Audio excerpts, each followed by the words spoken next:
People keep quitting on Donald Trump in the most public fashion possible. And it keeps getting funnier because he keeps getting angrier. Donald Trump is no longer just melting down on true social resignations. And 11th hour sees-laters are now leading Donald Trump to issue insane threats, which we are going to get into. But before we do, if I could quickly ask you to leave a like on this video, and if you haven't already, and you enjoy our channel, to hit that subscribe button, because it goes a long way in supporting our work. Now, before we get into the latest person to quit on Donald Trump and leave him so humiliated that he's now issuing threats, I want to start with the reason why, which is that this is the most unpopular presidency of the modern era, somehow even more so than Donald Trump's first administration. And it's not just me saying that, but MAGA is falling apart, as well as we're gonna get into. But it starts with just how underwater Donald Trump is. A lot of 2025 with his view of opponents and criticism as something that should be punished, illegal, or outright attacked. The lawsuits, the intimidation. Some have capitulated, including multi-million-dollar settlements, even in cases where their own lawyers told them they would win if they only fought. Colbert saw his show canceled. The parent company says it was purely financial. But when you take it all together, you can see how capitulation works. Trump is also underwater and facing a larger revolt as he ends the year, including on issues that were thought to have helped him win the election last year.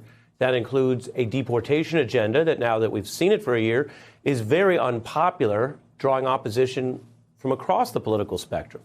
NPR reporting on separated families, a Texas Tribune discussing the negative impact on the criminal probes, the Economic Policy Institute discussing other areas where Trump's running into problems, like the deportation plans also have the other effect of hurting the economy and jobs in the U.S. Tariffs are not a success either. We've had months now to take them in, although Trump has zigzagged, but the chart and the data shows that the tariffs have continued on and off with some, some sort of pullbacks at times, but overall you see the rates went up, didn't go down much. Trump knows there's an economic problem. He talks about it, but also seems to be in denial. There's this fake narrative that the Democrats talk about, affordability. They just say the word. It doesn't mean anything to anybody. The word affordability. I inherited a mess. I inherited a total mess. It's a con job. I think affordability is the greatest con job. They look at you and they say, affordability. They don't say anything else. Everyone says, oh, the word affordability is a con job by the Democrats. That is how the president ended the year, those kind of claims in December. But that hasn't been well received, and it's up against a wider revolt. The economy doesn't help his position politically. The Epstein debacle has stretched well into Christmas. We can get to that. But the wider revolt across the year has been peaceful protests that show the Trump resistance is strong. Unlike some of those elites running some of those companies, these people aren't giving up. Millions at the No Kings events. The ongoing release of the Epstein files has not stemmed the tide because it has been bungled. The redactions drawing ridicule, the minority of documents released are basically the DOJ admitting that they're breaking the law. Axios reports files will release well through the end of next week, and the Trump administration will lose that PR war day after day. Now there are reports of hundreds of thousands more files that they still need to review. It doesn't exactly look like a competent cover-up. His administration is falling apart at the seams, whether it be rising costs because of idiotic tariffs, an illegal and disgusting mass deportation plan, or, of course, the cover-up is of his relationship with the biggest pedophile we've ever seen. I'm not just talking about Donald Trump, of course. I'm talking about Jeffrey Epstein. People are furious. Donald Trump and his administration is in shambles. That is what we consistently see. But before, it was usually people holding pretty steady. It didn't matter what Donald Trump did or said, MAGA would always be backing him. But lately, it's just not the case. And the latest resignation and quitting on Donald Trump we saw. And the holiday spirit was especially funny considering the reaction that this administration had after it.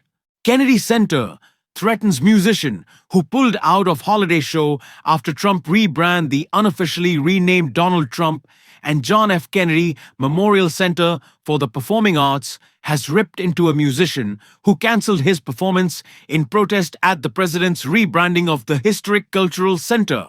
Rick Grinnell, the Trump-appointed president of the Kennedy Center, sent a furious letter to the musician Chuck Red, who has headed the annual Christmas Eve event since 2006, accusing him of manufacturing a costly political stunt by backing out of the show at the 11th hour.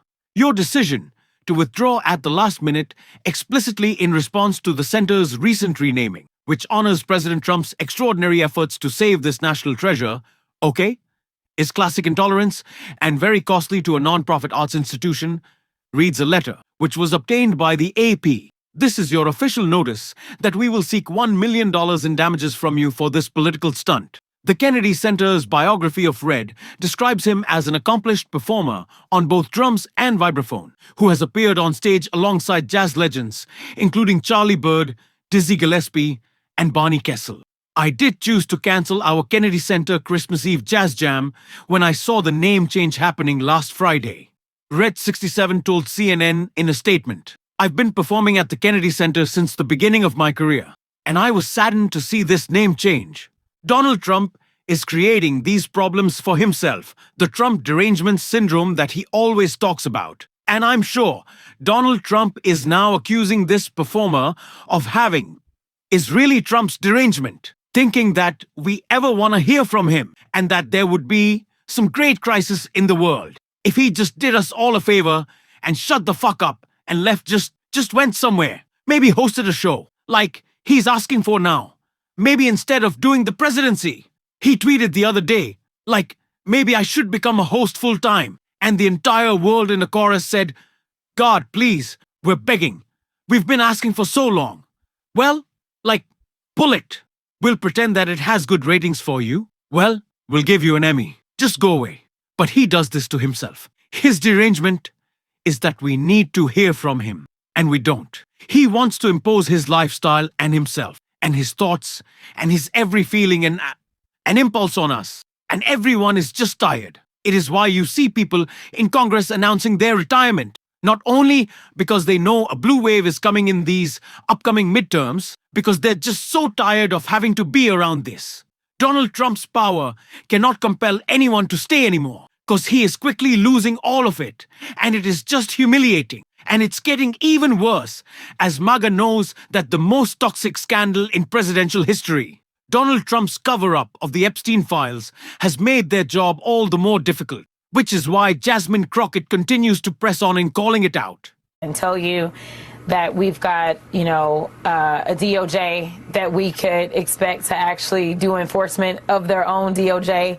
But we are living in the age of corruption, and it is so unfortunate that not only is there a lawful subpoena that has been out there for quite some time from the Oversight Committee, but now the entire House and Senate passed a law that was signed into law, the Epstein Transparency Act, that will not expire at the end of this Congress. And we still have a defiant Attorney General who has decided that her oath is to Donald Trump and it's not to the Constitution. And so it is very difficult to imagine how we are going to get anywhere with this particular DOJ. Congressman, can I ask you really quickly about an effort, your oversight colleagues, Congressman Ro Khanna, also Congressman Tom Massey, they were on CBS earlier today. They were asked about what they can do following this, what many are describing an illegal breach by the Department of Justice in not releasing the Epstein files. Take a listen to what they said they were willing to do next. The quickest way, and I think the most expeditious way to get justice for these victims is to bring inherent contempt against Pam Bondi. We're building a bipartisan coalition, and it would fine Pam Bondi for every day that she's not releasing these documents. Would you support bringing those charges against Pam Bondi? Oh, absolutely. I mean, there's not a question about that. But again, we know exactly what all they went through when it came time to us even getting those signatures onto the discharge petition. I mean, for everybody that thinks that it's a mistake or thinks that the timing isn't questionable about the fact that we got out on Friday and instead of us actually being in, and it just so happened to coincide with the day that the DOJ was supposed to do their production. I mean, this is all obviously an effort that not only the speaker is involved in, we obviously have the DOJ and the White House involved in this cover-up. And so, you know, we'll see. Will Mike Johnson have his members under control to the extent that we're unable to get the numbers? But we know that this speaker is willing to shut down the House if it means protecting this corrupt president and his administration. Congresswoman, have you been in touch with any of the Epstein survivors since these documents came out? And if so, what have you heard from them? No, I have not. Obviously, we had the release once we were released from our duty. We were released on Thursday, and I've not been in touch with them since then, no. Congresswoman, we had one of the survivors, Liz Stein, on earlier, and she talked about the fact that we keep hearing from people in the White House, at DOJ, that they are in touch with survivors. But she says, to her knowledge, not only has she not actually been contacted or given the opportunity to have a phone call, but that the many survivors that she's in touch with, talking to basically every single day, that they haven't had that chance to have a real conversation with the people who are supposed to be investigating this, leading the way on this. Why do you think that is? I mean, I think we all know why it is, but I appreciate the question. You know, these are people that are more interested in covering for pedophiles than they are seeking justice for these survivors. And that's actually how we all got here. I mean, I think that, yes, it was great that he went out, he made a campaign promise. But as we know, this president is good at making promises and terrible on actually following through on those promises. We know that part of the reason that there was a rift between Donald Trump and truly one of his most loyal supporters, Marjorie Taylor Greene, was actually over this very issue. I mean, Marjorie was trying to make sure that the president was in touch with the survivors and would sit down with the survivors.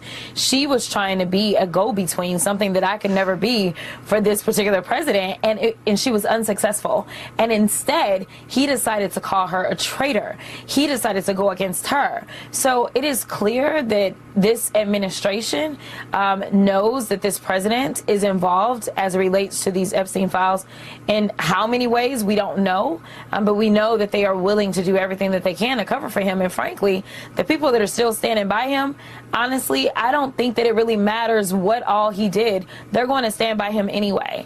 And they could actually move on from this if they would just go ahead and be transparent instead of doing things that put the survivors into a worse position, instead of actually allowing those donors of his, those friends of his, those other powerful men that still may be involved. This is what we need to be talking about every single day. And as I will continue to bring up, not just the cover-up that happened in this administration, but the cover-up that happened in the first, that missing minute in Epstein's cell. All the documents that are gone from his is staying in prison. I want to know all of it. I want to know more.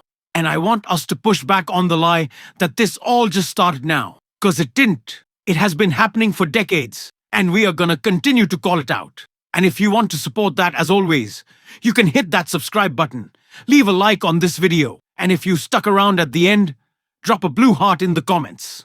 Keep on fighting, y'all. Don't let them silence you. Happy New Year until next time. I'll see you soon.